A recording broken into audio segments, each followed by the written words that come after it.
How does it feel to like now be in this body, in this self and space? My transness has been the most beautiful experience of my entire Yes. life.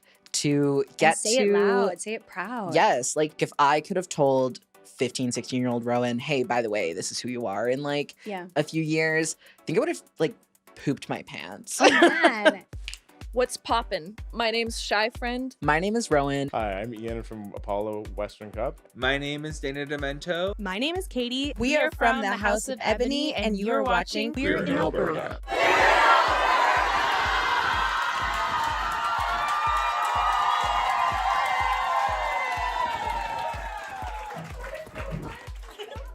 Welcome back to Queer in Alberta, the podcast where I chat with 2S LGBTQIA+ Albertans from all across the province to share their stories. If you are new here, welcome to Season 4. My name is Kels Valenzuela Delamarter. I'm your host. I use she/her pronouns, and this podcast is filmed and recorded right here on Treaty 7 territory, home of the Blackfoot Confederacy and the Otipemisiwak Métis government in the Alberta District Number 1. It feels so good to be returning to another season of telling queer stories from right here on the Canadian prairies. If you're a longtime listener of the show, you might be noticing that we are in some different surroundings today.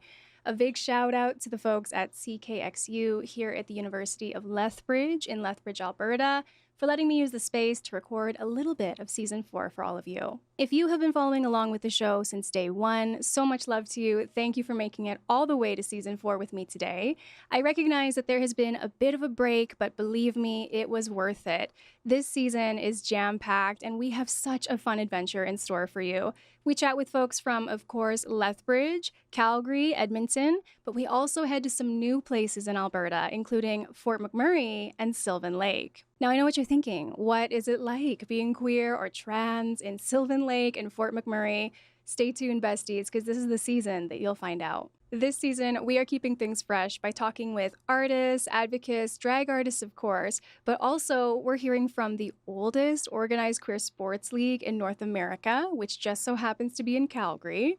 We're going to chat with the first and only all-Black drag house in Alberta's history. And of course, we're going to hear more from BIPOC and trans experiences this season. So I feel very, very lucky to have sat across from the amazing guests that I did all throughout filming of Season 4. And I am ecstatic that finally, after months of waiting, you get to listen and tune in. If you are joining us for the first time, Queer in Alberta started during the COVID-19 pandemic, I think around 2022. I was a graduate student at the U of L and feeling especially isolated from my queer identity here in Alberta. I started to make content online, vocalizing these experiences in humorous or silly ways, and I actually ended up attracting a much larger audience than I originally anticipated. Everybody echoed the same sentiment, that they also felt alone living here as a queer or trans or even two-spirit individual in what we call Alberta today. I found it really, really strange that all of these people living in Alberta felt so separate and isolated from one another. So I decided to start talking to folks, and that was how the Queer in Alberta podcast became what it is today. Of course, the podcast had a lot of help, not only from amazing folks wanting to share their stories, but from TELUS STORYHIVE. The podcast has been funded through their Voices and video podcast grants for the past 4 seasons. So as always, shout out to Bessie TELUS. Thank you so much for supporting queer, trans, and two-spirit stories here in Southern Alberta, and for giving this little Filipino-Canadian a platform to share these stories on a much larger stage. This season is going to be really familiar to what you've seen before on the show, but something that's new is that in the end of the episodes, we've left some time for audience Q&As. At the end of every episode, you'll get to hear questions directly from you asked to these guests to find out everything you've been especially curious about. To kick off Season 4, we are heading to Fort McMurray, Alberta, my friends. To be honest, I've never been to Fort McMurray, but I really hope by the time this season is airing that there's plans in the works to make that change. Especially after meeting and befriending our guest for this episode, Rowan. So many of you might actually know Rowan. You might not realize it just yet, but if you've been following along for the past year or so with an Instagram account called TransRightsYEG, then you are already familiar with Rowan's work. Rowan is an indigiqueer, trans, Métis activist and artist based in Fort McMurray, Alberta, but he's also spent quite a bit of time between Edmonton and the farther north in the province.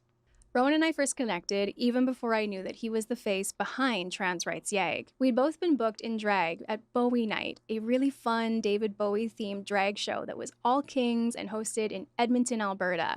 It was also one of the last shows at Evolution Wonder Lounge in their original location, and it was my first show in Edmonton as a new drag king. I was so impressed with the talent in Edmonton that night and had so much fun, but I'd already been thinking about the podcast and how I'd been wanting to expand further north and to hear more diverse stories. So it really was kismet and honestly an act of fate when I found out that that's where Rowan grew up and where he lived today. In this episode, we cover a lot of ground. We talk about Indigenous queer experiences as Rowan is a Métis person reconnecting with his culture in adulthood. We talk about what it's like to be queer and trans living all the way up in Fort McMurray today. We talk about his activism, TransRightsYEG of course, but also his drag. We also have a really honest conversation about what it's like to be a specifically trans person in Alberta today. Honestly, this episode could not be more perfect to kick off the season. I'm so excited to introduce you to my new friend Rowan and for you to learn everything about what it's like to be queer and trans in Fort McMurray, Alberta.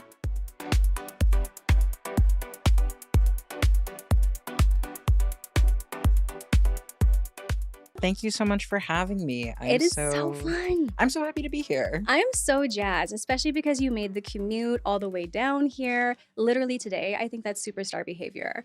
I mean, as a he, him lesbian, it's very in my realm to drive 5 hours for something. It's our culture, I feel. I am not Exactly. a he, him lesbian, but I see you. Game recognizes game. Thank you. Thank you. Well, I think you're doing amazing, doing it for the representation that everyone needs. But I'm so happy, as I said, to have you here. And I think you have such an interesting story. Because yes, you're representing, talk about it, Fort McMurray for the first time. But you grew up in Nova Scotia, went to Fort McMurray, then Edmonton and back. That is some gallivanting, some queer gallivanting, I think. I've been getting my steps in. A little bit. If you have a Fitbit or something, you're crushing everyone. I forgot my Fitbit. I don't have a Okay, Fitbit. bonus points redacted. But I think I wanted to open with, if possible, something so sweet that you told me about when we were brainstorming for this episode, which is highlighting the beautiful relationship you have with your grandparents. Yeah, a moment here, we're all Yes. blushy. But you told me a story about flying back to meet them and a really sweet airport greeting that they had for you. Yes. So I had a very complex relationship with my grandparents growing up. Just due to my in-home family environment, I was not allowed to have a relationship with them. So I went about 13 years not talking to them. Spoiler alert, when I came out as trans, my relationship with my parents did not go super past that. Yeah. But that did end up meaning that I felt like I could now talk to my grandparents. And one random day, my grandfather sends me a friend request on Facebook, and he was in Florida at the time. I know, right? He was in Florida at the time, and my grandmother said that like they were all sitting around this table, and he was just like talking about how before he dies, he wants to see me one last time or talk to me one last time because it's been so long, and I'm an adult now, and my grandparents spent so much of their time and money and energy trying to have me in their life. And he sends me this friend request and I accepted it. And he looked at my grandmother and was like, we need to go to the ER now. I think I'm going to die. Because he was saying that he just wanted to talk to me before he died. So he legitimately thought he was about to get struck down. Oh my gosh. So anyway, Grandpa he ended up stressed. Yes. So then we start talking and they're like, we would love for you to come back to Nova Scotia and spend a week with us, get to know us. Before that, we came though, right before I was supposed to go, I ended up my partner and I at the time broke up. This was in 2022. So I ended up going back for 8 weeks. Oh, that's a great amount of time to visit though. It was. Really sink in. It was wonderful. So they had not known me when I started my transition and said, hey guys, by the way, changing my name. We never had that formal discussion. Yeah. He sent me a friend request. My Facebook was updated to the name I use now. And that's all they've ever called me. And at the time, I was only using they, them pronouns. And I was coming down the escalator at the airport and I look over and they're holding a sign and it says, welcome home, Rowan. And Rowan was colored in the non-binary flag colors. God. I don't know if it's just the end of the day, but I'm getting teary-eyed just even hearing that. Well, I mean, they're in their 70s. And exactly. every single day I hear some form of the older generation, or people are older, they just don't get it. Yes. My grandparents get it. They're there. They They're are. rooting And they for you. love me and accept me and cherish me. And they're so proud of me. Like, it's been so wonderful to build this relationship with them again, because like family rejection when you're trans sucks. Yes. It's really hard to get through. So then to have people embrace me so wholeheartedly, and like my other grandmother as well is wonderful. We ended up going to Elton John together in Toronto Shut on his final up. tour. This tattoo is a little crocodile rocking out to Grandma's a commemorate diva. that trip with her. And Did she get a matching one? I am trying to bully her into I it. think She you said she was going should. to when we were there. She's like, I'll get a tattoo. And I bet she's going to Whimsy. watch this and say, I never said that. Nan, you did. And it's on Optic TV that you did It is on now. Optic TV right now. So let's get you in the chair. Would love to yes, chat with you. I would love her to get a matching tattoo, but Yes. this one is enough for the both of us as For of right now. For now.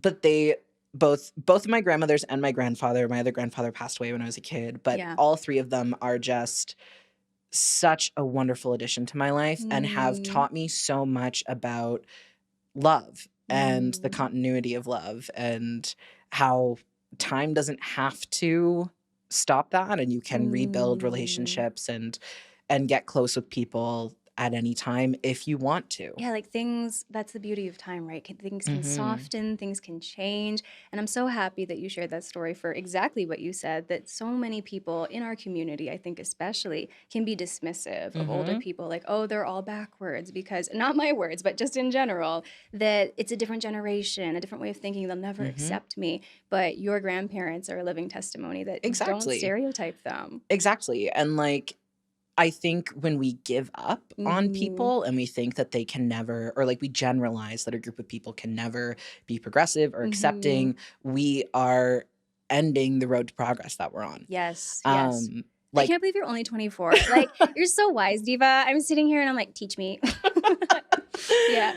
My grandparents are wonderful. And like, they have the internet. They have can the learn internet. stuff, and they do learn stuff. If old people can learn crazy conspiracy theories, they can learn what pronouns Preach on it. We are capable. We are multifaceted. Well, anytime your grandparents want to come on Queer in Alberta with you, they are always welcome, especially if they have a cute little tattoo to go with it. Incredible, So, incredible. but you know, Rowan, we start off episodes of the show with a fun segment called Quickfire Queer, and I think it's time for Quickfire Queer.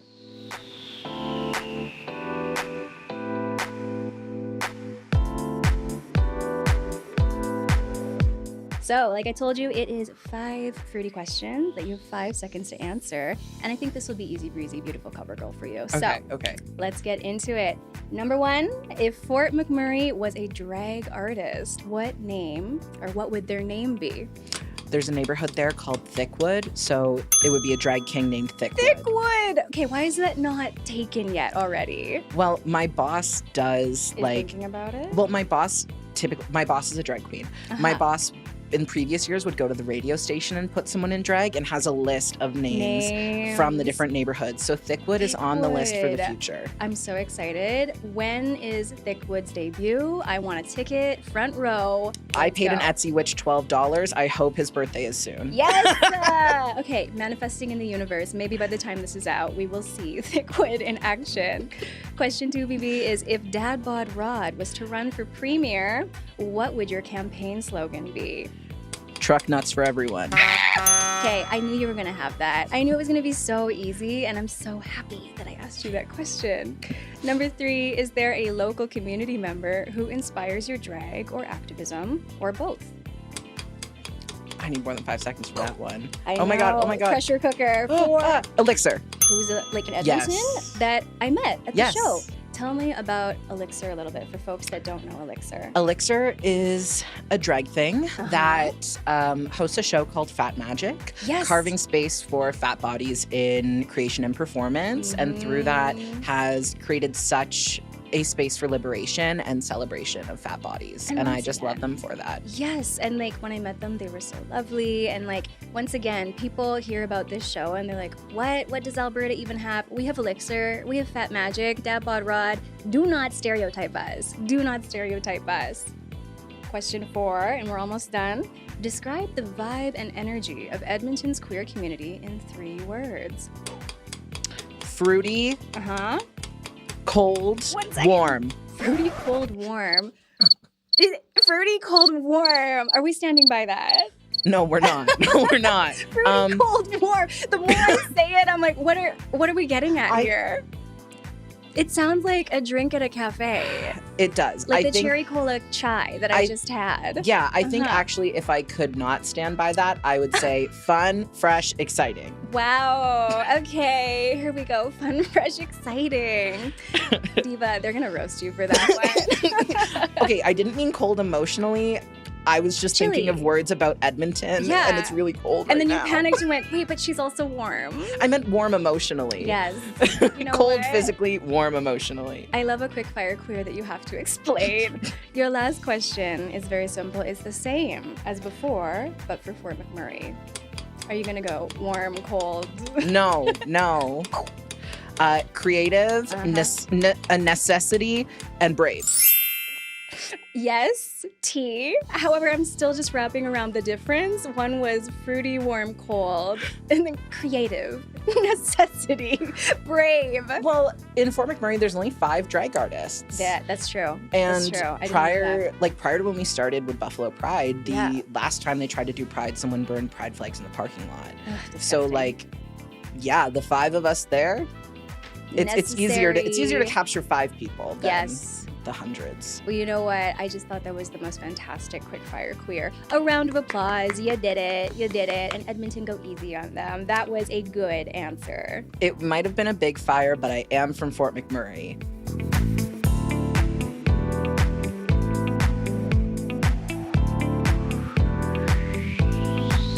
Where should we start? Maybe let's start with growing up queer in Fort McMurray, because I'm interested about what that was like for you. Because me growing up queer in Bonnyville, which is like your oil field sibling, it was an experience to say the least. Fort McMurray was not as bad as people would think for me. I know individuals who had much harder times than I did. But I came out in 2016 when I was 15 in high school. And that was motivated by the Pulse shooting in June of 2016. I remember like watching that on the news and feeling like I couldn't react the way I wanted to because I would have outed myself. But then seeing people talk about like I always think about this one mother talking about her kid and being like, my kid died in this bar and I don't know if they were gay or if they were just at the bar with their friends and now they're never going to get to tell me. And I decided at that moment that like I wanted to live as out as I possibly could for the people who would never have that chance. So then on coming out day 2016, I came out. I ended up being GSA president through all of high school, which anybody who knows me knows that that is not surprising. Honestly, anyone watching this podcast so far probably knows that's not surprising.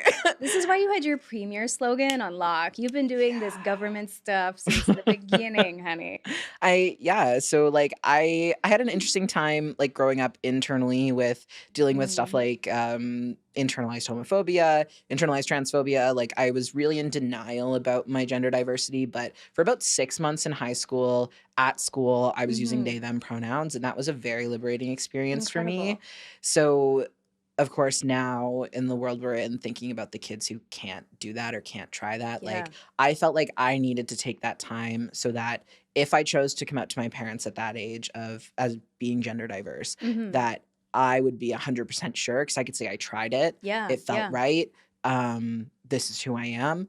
But that didn't end up being what happened. And if I can, like, I also feel like I remember thinking similarly at around the same age when I was maybe 16 through 18 and first realizing that I was queer, that I didn't want to tell anyone unless I was quote unquote 100% sure, like you said. And I feel like that's a reflection of understandings of queer identity from that time frame where it was like, okay, you have to then choose one thing, be that way forever. But now part of what I love about queerness and my understanding of it is how it's so broad and can change and fluctuate, because it's a lot of pressure to put on yourself that whether you're straight, whether you're queer or what, that this is just it that I know about myself forever. Totally. I think for me it was more of like I feel like if I tell my parents that I think I'm trans, that's going to be explosive. Yeah. It's not going to end well. So I have to be prepared. Like, I have to know if I for sure want to like detonate this. Yeah, absolutely. And I knew at the end of like using my they them pronouns at that time that I was probably going to grow up in transition, but I felt like I had to be content and that I would probably never get to transition because I was so scared of losing my family. And then now there's so much story there, but even just skipping ahead a couple of chapters, hearing you say that, how does it feel to like now be in this body, in this self and space? My transness has been the most beautiful experience of my entire Yes. life. To get say it loud, say it proud. Yes, like to get to say this is who I am in such a proclamation of gender affirming care, of like the legal aspects of it, of the social aspects of it, and to continue proclaiming that. Like, there's such a misconception that transness comes from despair and that transness is like a solution thrown at people when they're super depressed and happen to be queer. But for me, my transness is an act of love. It's an act of saying I care about myself enough that I want to live in the body that feels harmonious to me. And like, I chose not to get nipple grafts after top surgery, so I have heart-shaped nipple tattoos. Oh yeah, I love that. Because I wanted to wear my heart on my chest. And I think my top surgery scars accomplished that as well. And I am just so proud that even like reflecting on what that period was like as a young person, like I guess as a kid, I'm still a young person. And now, like if I could have told 15, 16-year-old Rowan, hey, by the way, this is who you are in like a few years, I think I would have like pooped my pants. Oh man, it's the same where it's like I don't even know if my particularly 16-year-old self, still like in denial about everything, would have coped with it well because that was the world and life I was in. Yeah. But I would like to think that, you know, seeing into the future could have some hope, some happiness that things get so much better. Absolutely. But yeah, like in Fort McMurray at that time, I also, aside from being GSA president, I ended up getting involved pretty heavily in Wood Buffalo Pride at its inception. I was one of the founding board members. Which so it's so slay. Come on. So it is also really cool to be back working for Pride now as the man I am, as the like seeing this seed I planted when I was literally a child now be a full-fledged nonprofit is so cool. Fully full circle moment. When you mentioned Wood Buffalo Pride, that's a great place because I was thinking we should address, I mentioned DadbodRod, but you do so many things. I do. You've got Wood Buffalo Pride, TransRightsYEG, which I think many of the listeners will be familiar with your work there. Let's do a quick overview of those different spheres in your life. Yeah, so Wood Buffalo Pride is where I work full-time. I'm the Indigenous and Rural Outreach Coordinator there. So my job is to work in our 6 rural communities, all the way up to Fort Chipewyan, which is like super northern Alberta. I've never even been anywhere near there. You can only drive there in the winter on the ice road. Otherwise, you have to fly in. Oh, that's so sickening. Yes, it is so sickening. I love Chip. I love the people there. I love the warmth there and the community there. But I work Warm, full time. Cold, fruity. Yes. I work full time. Providing opportunities for connection to the queer community, to our rural communities, but also within that culturally safe spaces for Two-Spirit people in the region. That's so amazing. I remember when you were telling me about that work and I was like, again, more places I've never been. And so it's a real window into what initiatives, what's going on in the community. I think it's fantastic. But then, come on, my original introduction to you, the one, the only DadbodRod. Yes, I started doing drag about 4 years ago now in September of 2021. And I started doing drag because I wanted to try masculine expression and like have an excuse for people to use he, him pronouns for me. Once again, before I jumped into transition, I had to try it to make sure, okay, I know this is going to be a big deal. Yeah. Let me see how it feels and then see where I go from there. It's pretty common for some drag artists, right? Whether it's queen, thing, king, sometimes it's that first step, first experience. And yeah, DadbodRod has been with me through it all. What a name. It's when I picked my name, I was not as comfortable with the body that I have at that point. And I was like, Mhm. I feel like if I can make fun of being fat before other people can, then Claim the I'm power in on in the it. joke. Yeah. Yeah. But now I'm like, no, I love who I am. I Yes. love having a dad bod. It's awesome. And it's great to be a drag king that takes up a lot of space. Yes. And like you can tell, like I've only seen you perform at that show that we did together, which I think about it all the time. It was so much fun. But the way you moved on the stage, like you were just there for a good time and to like revel in the body, in the experience, in the song, and it showed and communicated in it. So I had so much fun watching your Thank number. you. But okay, DadbodRod, I'm obsessed with him and want to perform with him again. Now we have, of course, TransRightsYEG, which amazing, amazing work. Thank you. Yeah, TransRightsYEG is something that was born out of necessity. I started this project in January of 2024. It was January 31st that the government of Alberta posted this like 7-minute video saying that they had plans to help our province by instituting 3 pieces of anti-trans legislation. I had a lot of people in my life who like wanted to watch the video but felt like they couldn't because like they'd start and then they would just get so upset that they had to turn it off. Yeah. And it was like incredibly triggering to see somebody gaslight an entire community like this.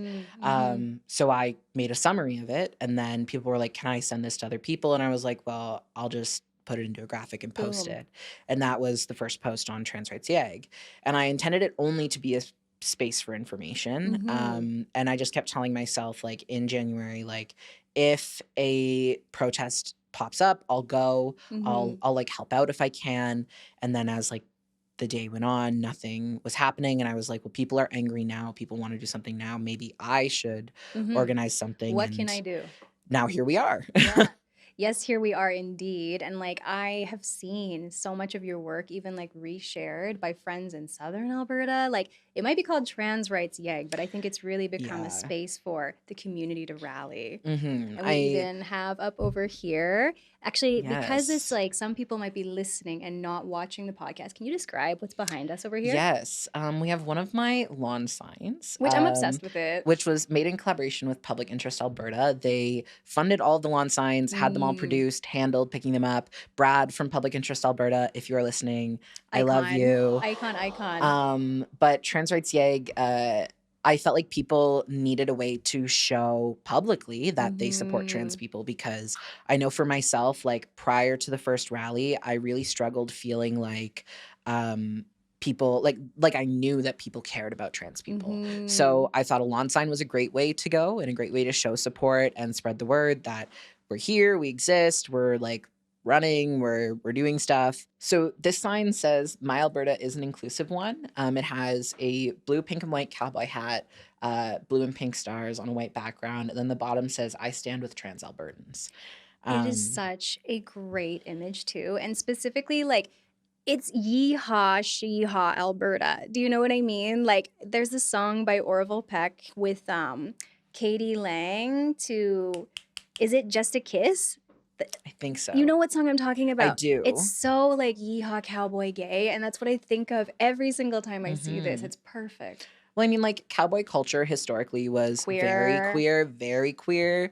So when I was thinking about like what sort of image I want to, you know, share and how I want that to make people react, it was like so many trans people feel like they need to leave the province. I myself feel that way right now. Like I don't feel safe living here. And that's honesty. That's being honest. And it's okay to feel that way. But we shouldn't have to live here.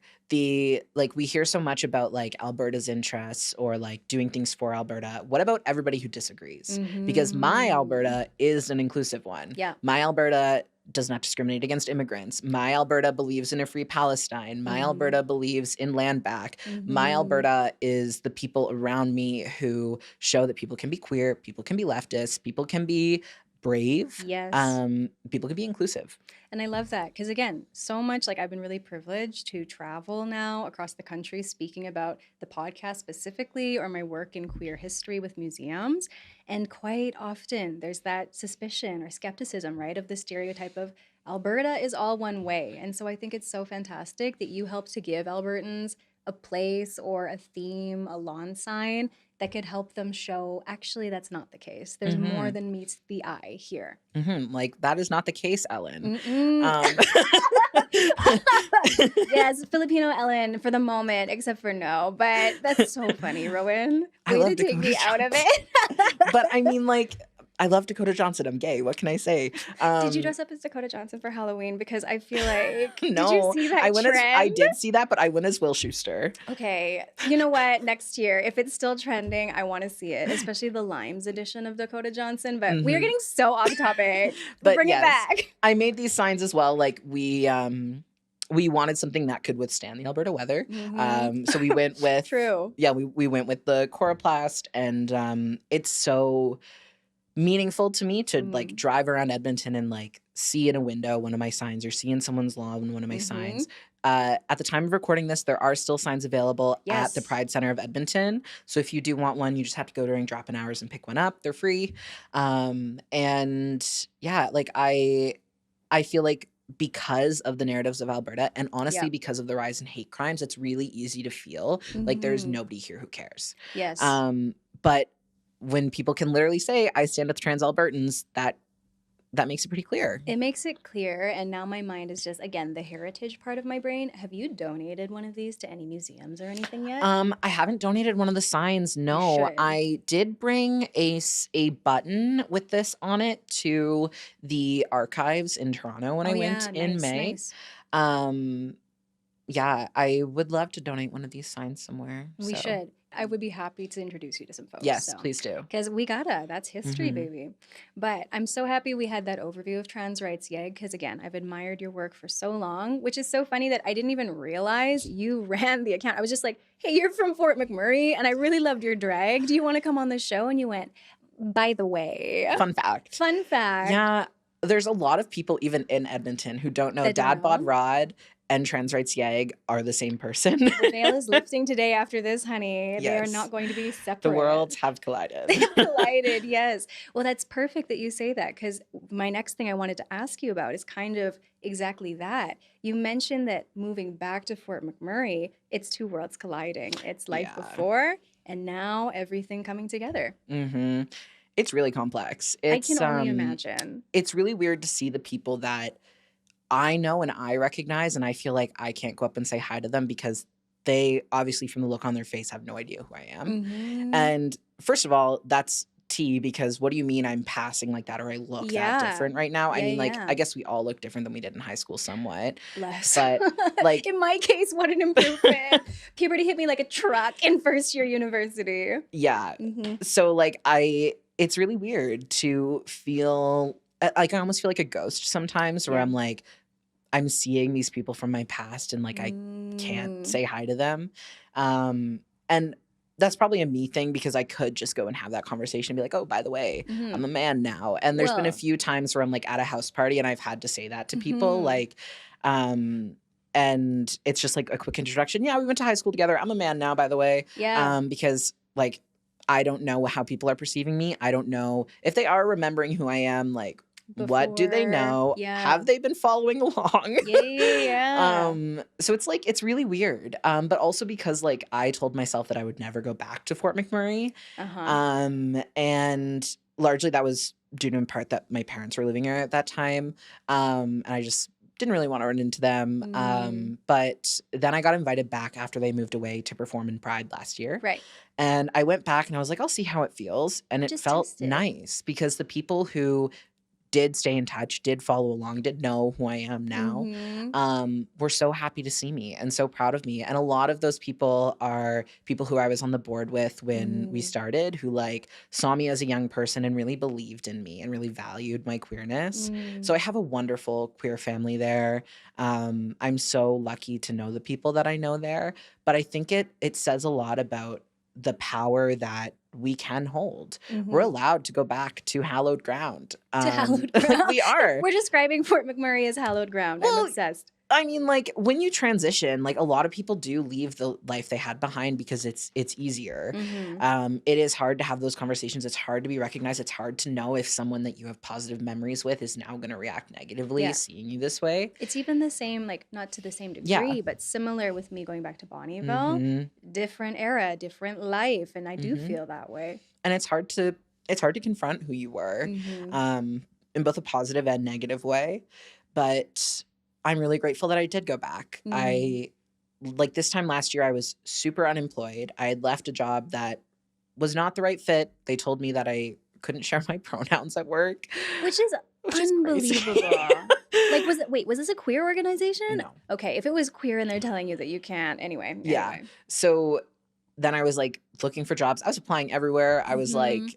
I don't even know what to do. Like, and with Buffalo Pride posted the job that I have now, and I thought, Mhm. I'll apply. If it feels wrong when I get an interview, I can turn it down. Got the interview, felt good, and I was like, if it feels wrong if I get the job offer, I'll turn it down. Mhm. Got the job offer and was like, oh, Here we crap. go. Buckle up. It's Yeah. real. Mm-hmm. Yeah, I think, but the key thing that stood out to me there is even when you were describing going back and it feeling nice, I feel like that's a little bit of how I felt this whole like experience with Queer in Alberta and traveling more in Edmonton specifically for years because it's so close to where I grew up and I have family here, so I spent a lot of time in Edmonton as a kid. I was like, hard no, anything north, just so many memories. I don't want to be there. But I've been like stubborn about Mm-hmm. and you know, kind of like avoiding acknowledging that I've had a great time and have really been enjoying this city in ways I never have before. Yeah. Mhm. And there's such a misconception that like there are no queer people in Fort McMurray. There are no trans people in Fort McMurray. Uh-huh. There's a vibrant and beautiful community there. And Mhm. I'm so lucky to be a part of it. Mhm. And like that's exactly one of the things that I think I said to you when we first connected. I was like, I don't know anything about Fort McMurray Pride except for I am hearing in the grapevine exactly what you said. How amazing the events are for Pride, the community itself. So why don't you tell me a little bit more about what that's like there? So we have like so many monthly events like as an organization. Mhm. It's ridiculous. My calendar Booked. is booked and busy. We don't like the email. We don't want to look in there.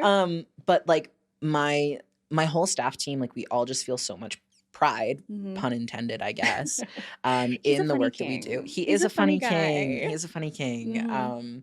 And like we do like monthly recurring events. We have support groups there for people from the trans community, their caregivers, as well as our Two-Spirit and Indigiqueer community. We do tons of different events. We do like employment support. We do one-on-one support. We do training. That's our longest standing program. Stacked. And we also do like weekly art drop-ins for youth. We just really try, because we're the only 2S LGBTQ plus serving organization there. Crazy. So we try to like recognize isolation's a huge problem in the North. Mhm. Seasonal depression's a huge problem in the North, but really just like this letting the rhetoric seep in that there's no one like you there is really hard. Mhm. So we try to do what we can to support the queer people that do exist there, because queer people exist everywhere. Everywhere. Yeah. So we run our Pride Festival all through the month of June. We had 40 events in our festival this year. Unbelievable. There are only 31 How do you days. sleep? I'm just thinking that. I'm like, what even? It is gay Olympics, honestly. It is gay Olympics. Yeah. Like, do not call me in June. I Okay, am not I answering. got it. I won't take any offense when my DM is not read. Yeah, you're not hearing from me in June. I you am know what? conscripted to the Pride War. Yeah.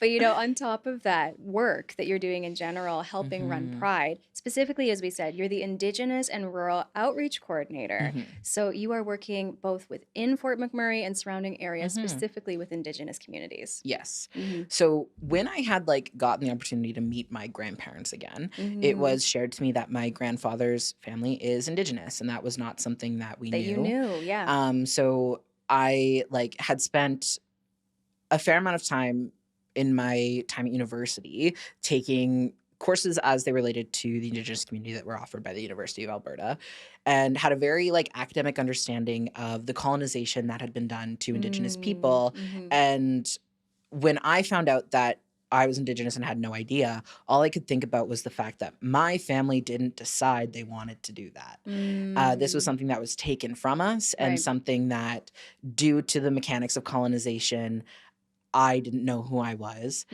because that was something that had to be hidden to prevent further violence from being imparted on my ancestors. So I felt a deep responsibility to not allow that cycle to continue. Yeah. And if I may, yeah. just to be clear for folks that maybe aren't fully understanding what you mean by the mechanisms of Yeah. colonialism, and to make sure I'm following too. Yes. Are you talking about like your family not passing on the knowledge of your heritage Yeah. through the generations to have you unaware of it as family so that Yeah. you weren't, So okay. from my understanding, my family had to hide Yes. indigeneity to prevent This is what I'm trying my to say. ancestors from having to like go to residential schools or like deal with other violent intervention Yeah. from the Canadian government.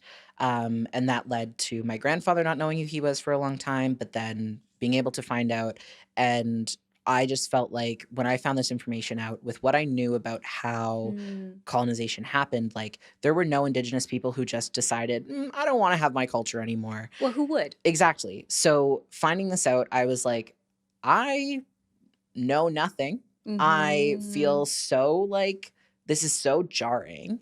And when I think about how this had happened, I don't think it can continue. Like I feel so much responsibility to my ancestors to, now that I know this information, to make sure that my ancestors further on don't have to not have that culture as well. You mean your descendants? Yes, my descendants. yeah, I Well, was like, ancestors go in both both ways, directions. both Yes, ways, but yeah. descendants, yes. Yeah. So my descendants don't have to live in this limbo, I guess, And but be devoid also of knowing who they are. yes, because when we look at like decolonization and when we look at like trying to move towards reconciliation, we can't do that with allowing the project of killing the Indian and the child to continue, because that is what happened to my family. Yeah. And because I am now the final product of that goal of not knowing who I am, not having had the opportunity to learn any of my culture, and still like what I have been able to learn and what I have been able to connect with has been a very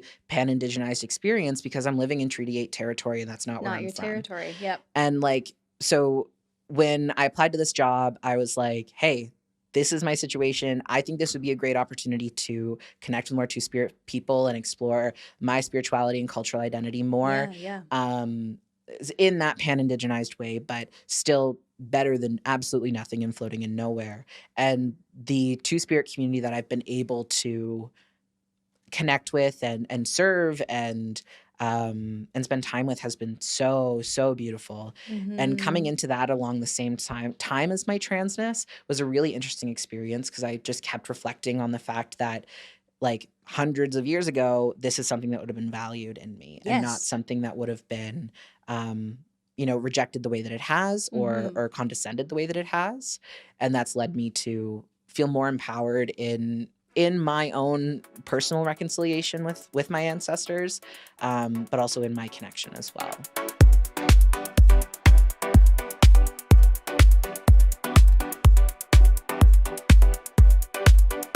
We wanted to spend some time chatting about something I find really interesting, and it's the idea of decolonizing homophobia and transphobia. So I really appreciate this, Rowan, because until now, I often thought about decolonizing my queerness from the lens of like thinking about what did my ancestors do before colonization? What were the roles like with gender? That sort of thing.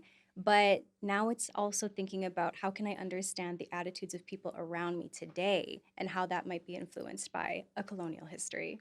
Yeah, like something that I've been able to learn in my time through my job, but also just like in community, is that when residential schools are being justified, part of the justifying force was the kidnapping of multiple Two-Spirit people, bringing them to, I believe it was the Crown, and saying, look, these people don't even know what gender they are. We need to act now. And that contributed to the segregation in residential schools of gender. That contributed to a lot of the behaviors that were taught, what was punished, what was praised. And when we look at like when homophobia and transphobia arrived here, when Two-Spirit people started to be devalued, it is the time of colonization and like Jesuit colonization primarily. So like taking biblical values that had never been here and saying that like these are law. The only law. Yes, the only law. And anyone who strays outside of this is uncivilized, is a savage, needs to be punished and harmed for this deviation. And when we like try to approach how to dismantle homophobia and transphobia, we also need to recognize that for some individuals, these were quite literally values beaten into them. Even individuals who are outside of Indigenous communities. Yeah. Like even when we look at people of the global majority from countries that also had colonization imparted on them, these are values that also have been left behind as remnants of that harm. And when we want to like move towards a place of better livelihoods for queer and trans people, that has to come without a blanket approach. We have to look at individual circumstances, individual situations, and say, how did we get here? And where were we before we got here? And like, I've been very grateful through my job and through the opportunities that I've had to see that work in action of saying like, let's find the traditional ways where Two-Spirit people were valued. And in that dismantling and helping people to realize that these weren't things that you have felt ancestrally, we can move towards a better world and a world more accepting and welcoming of Two-Spirit people, but also one that is less shrouded in the impacts of colonization. And I'm thinking about the story that you told me about maybe running or tabling an event with rural communities around Fort McMurray, and then Indigenous folks coming up and seeing Two-Spirit on a pamphlet or something, and raising it up and going, oh, you know what, that was like a relative of mine, and having that moment of connection there, like that must be so special. It is so emotional. It reminds me of my grandparents when I see an older person be like, oh my God, my brother was Two-Spirit, or I knew someone Two-Spirit when I was young. Or like the one that always echoes in my head was this elder in one of our communities. I believe it was in Janvier. And she had like come to our table and she was like, Two-Spirit, I haven't heard about that since I was a girl. Wow. And like this is an elder in front of me. So this has been many decades since she has heard this term, but she heard this term. She is familiar with this concept. She's familiar with this way of being, because it has been here forever. And it even makes me think of like earlier, you made a comment about, what was it exactly? I think it was you were saying that you were the final product of colonialism. I didn't get to say it in the moment, but it was showing me just like this example here of her seeing Two-Spirit and remembering those memories. You may be, in that sense, yes, the final product, but also you are proof it didn't work. Yes. Like reconnecting and finding that it wasn't powerful enough to take that away from you. And I can only be proof that it didn't work if I continue to reconnect. Yes. And if I deal with a lot of imposter syndrome. I know how I look. I know that I do not look like an Indigenous person. I know that I have not had a lot of opportunities to connect with my culture. I have grown up without those opportunities. I grew up not knowing who I was. I know that I am not the sole representative voice of Two-Spirit people. I don't feel that way. But like I do feel that it's important to not allow that project to continue. Yeah.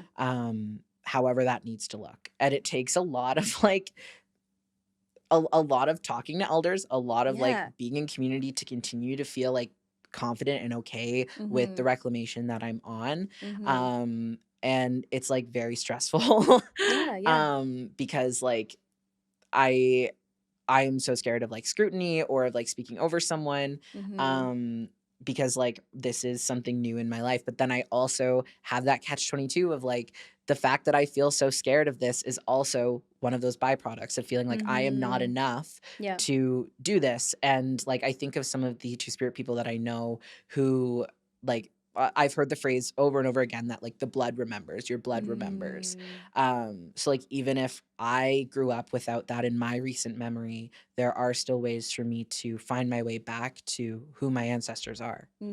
Absolutely. And I don't know, I just keep getting flashes a little bit of like, again, not the exact experience, right? But me being biracial, so much of what you're saying sounds similar to struggles I had when I was first reconnecting. And I think there is such a responsibility for us that maybe if I am mixed, for example, that when you go to connect with your culture, you do it with intention, with respect, with humility. And it's not enough to just be, I think, Filipino on my own. You have to be with community, have people witness you, claim you, and teach you. That has been a game changer in me learning more of my language and understanding more of the maybe funny cultural slangs or etc.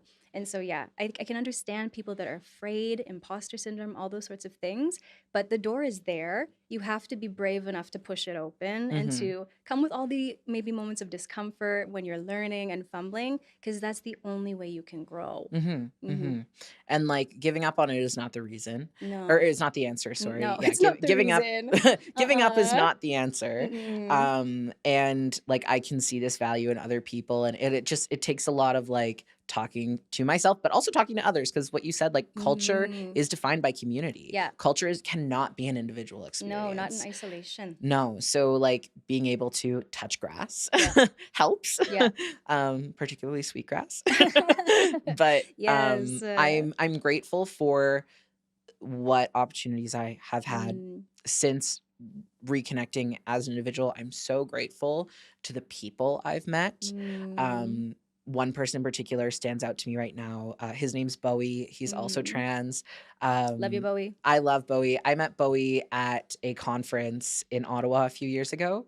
And then we were lucky enough to go back to Toronto on another conference this past year and to see him again and get to like talk to him and share in our experiences. Like there's about a group of 4 of us who all are Indigenous and queer, and most of us are gender diverse. A theme. Yes. And it's just so beautiful to talk to people who can understand what I'm saying, especially when I feel like I am alone in what I'm feeling, or like I shouldn't be feeling what I'm feeling. And then I talk to someone who's known who they are forever and they also feel the same way. And I'm like, oh, okay, good.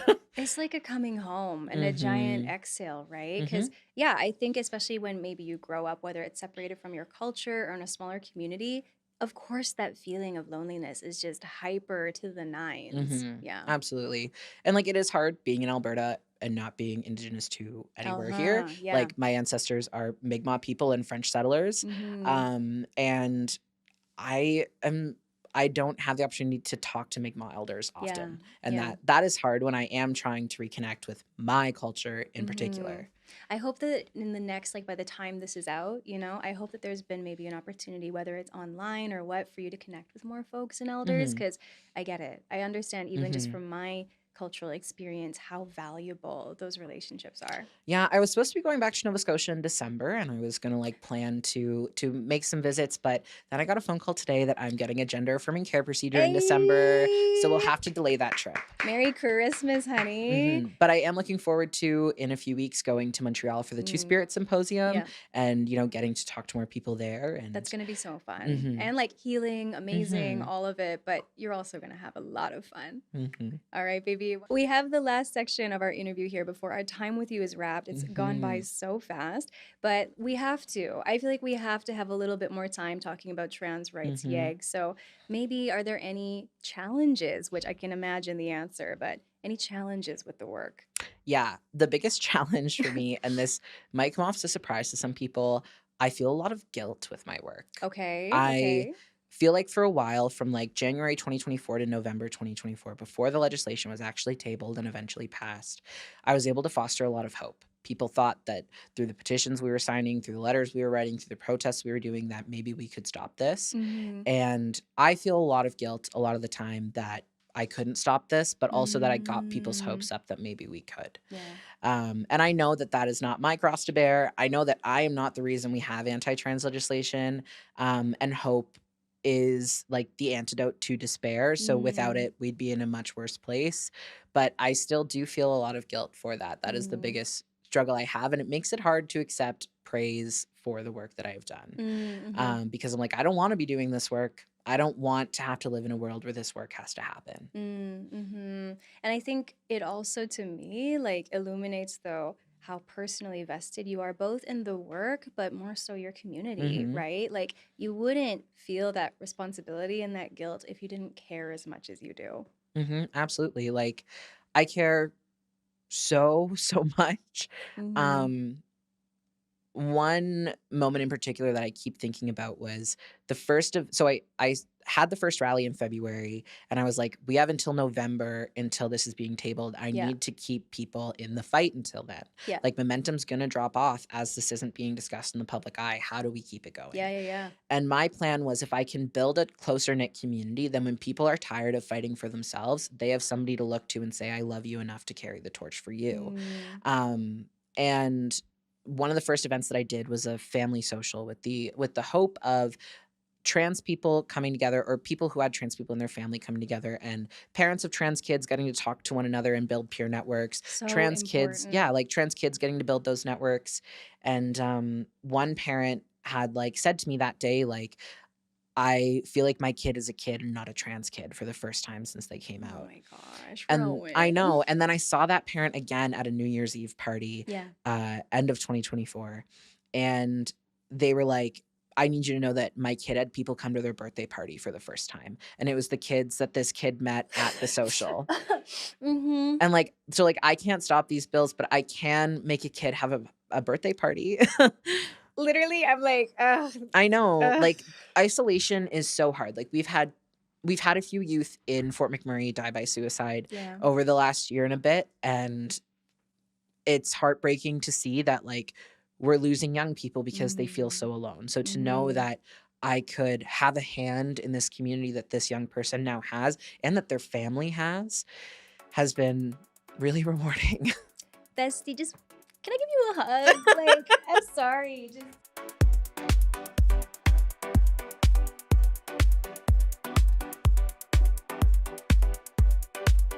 I have two audience questions for Beautiful. you. So the first one is they want to know about the team. Do you run TransRightsYEG alone or with a team? Primarily alone. A lone wolf. Definitely there are people who help. Yeah. Like, I have great folks when it comes to like organizing protests who I call on, like my friends Rain, my friend Kaz, my friend Ren. There are many people who like help me bounce things off, like idea wise, my friend Chris, but primarily the like content creation, the organizing, the news engagements, the like the writing, the trainings, the consultation. It's primarily a one-man show with some help. Yeah. All right. You do it all. You do the TikTok, you do the content, the amazing sign. It is Rowan, besties, with some amazing help. But then your second question is, this one is kind of cool, kind of sweet. It's, what contacts have been the most helpful to you in amplifying your work? Definitely Celeste Trianon out of Montreal. Celeste is an absolutely incredible human being. She is doing a lot of similar work to what I'm doing, just in Montreal. And we both have relatively like large audiences on our platform. So we do a lot of collaboration, but also she is a lawyer. So I get to talk to somebody who understands law from like a very like law From a law background. perspective. Understands law from She's law. a lawyer? Yeah. And so she has been an incredible connection. Also, It Gets Better Canada has been an Love them. incredible relationship to build. I've had fun working with them in the yes. past. They're great. I'm on their youth advisory council for 2024-2025. And the opportunities that I've had through them and the connections I've been able to bridge through them has been wonderful. As well, QCU in Calgary, so Queer Citizens United, has also been a really great shoulder to be able to tap. They're a wonderful group doing amazing work there as well. And I love like being able to, yes, hear about the supports that you have received from these folks, but then amplifying that these are other resources that people can tap into and find. So go check out all of those.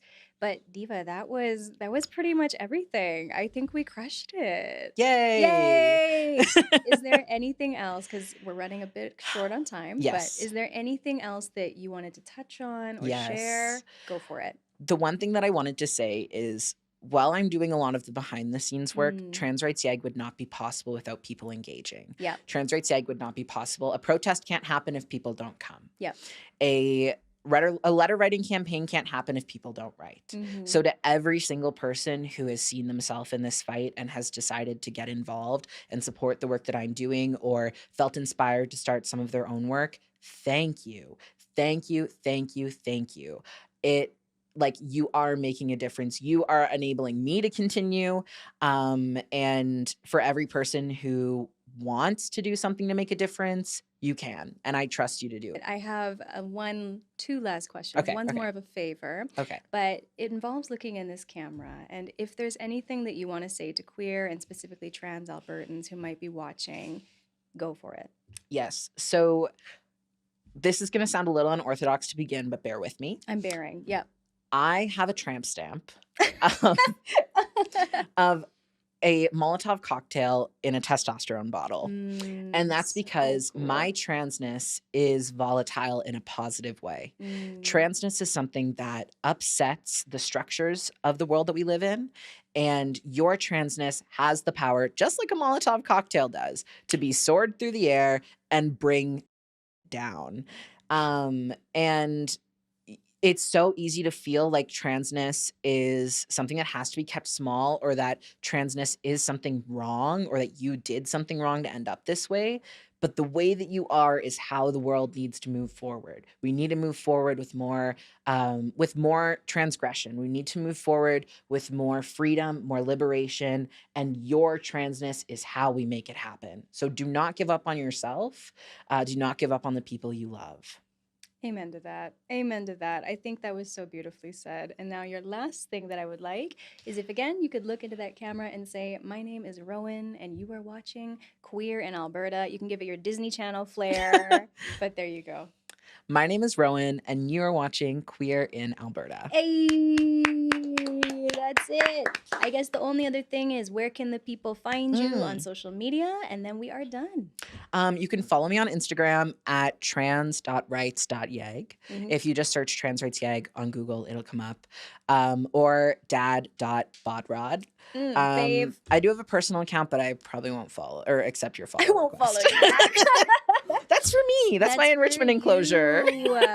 Yes. Well, definitely go check out all of these amazing things Rowan is doing, whether it's catching a show with DadbodRod, who is my bias, love him to death, or any of those events that he listed in Wood Buffalo Pride, as well as TransRightsYEG. There are ways that you can get involved, stay activated, and I'm just so happy that you came onto the show. You graced my space with the presence and all of your thoughts and wisdom, and I just had the best time. Thank you so much for having me. Cheers, skis, bestie. One last go. Mwah. That's it. Cold tea. Warm. Cold. Fruity. Hey, 5 seconds. I got math dyslexia.